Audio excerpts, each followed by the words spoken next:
Before Martin Luther King, Malcolm X, and the Black Panther Party, the champion for civil rights in America was not an American. His organization boasted membership in the hundreds of thousands, and he oversaw the founding of a shipping line, factories, and a newspaper, all at a time where blacks were prohibited from drinking out the same fountains as whites. His ideas would later influence a number of movements around the world, including Rastafari, the Nation of Islam, and the Black Power movement. His name is Marcus Garvey, and this is his story. Marcus Messiah Garvey was born in St. Anne's Bay, Jamaica, on the 17th of August 1887. He was the youngest of 11 children. His father, Marcus Garvey, was a stonemason with a keen interest in books, and his mother, Sarah, a domestic servant. Garvey quickly became interested in reading and at the age of 14, quit school to become a printer's apprentice. In 1910, Garvey left Jamaica and began traveling throughout the Central American region. He lived in Costa Rica for several months, where he worked as a timekeeper on a banana plantation. He then began work as editor for a daily newspaper titled La Nacional. In 1911, he moved to Colón, Panama, where he edited a bi-weekly newspaper before returning to Jamaica in 1912. He then decided to travel to London in hopes of advancing his formal education. During his time here, he visited the House of Commons and later Speaker's Corner in Hyde Park. In London, he wrote an article on Jamaica for the Tourist magazine and spent time reading in the library of the British Museum. There, he discovered Up From Slavery, a book by the African-American entrepreneur and activist Booker T. Washington.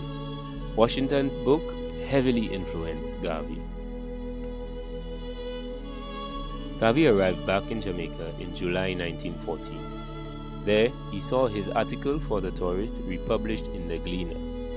He launched the Universal Negro Improvement Association and African Communities League, UNIA.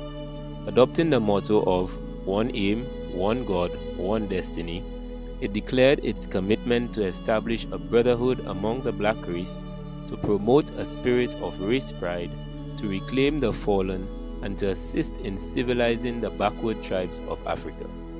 Initially, it had only a few members. Many Jamaicans were critical of the group's prominent use of the term Negro, a term which was often employed as an insult.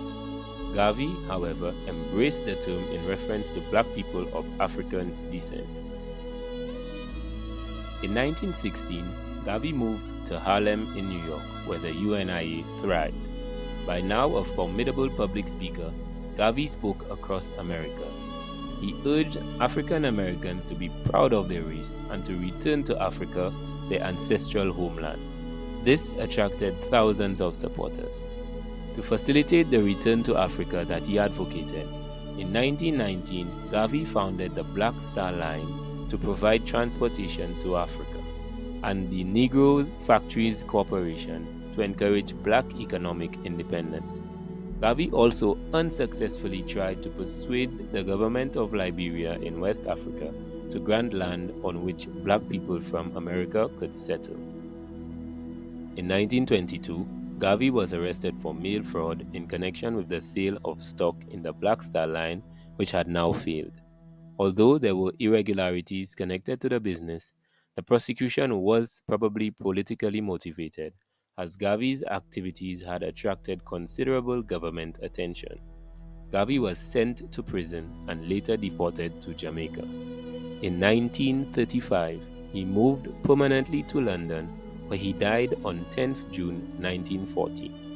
In 1964, his body was returned to Jamaica, where he was declared the country's first national hero.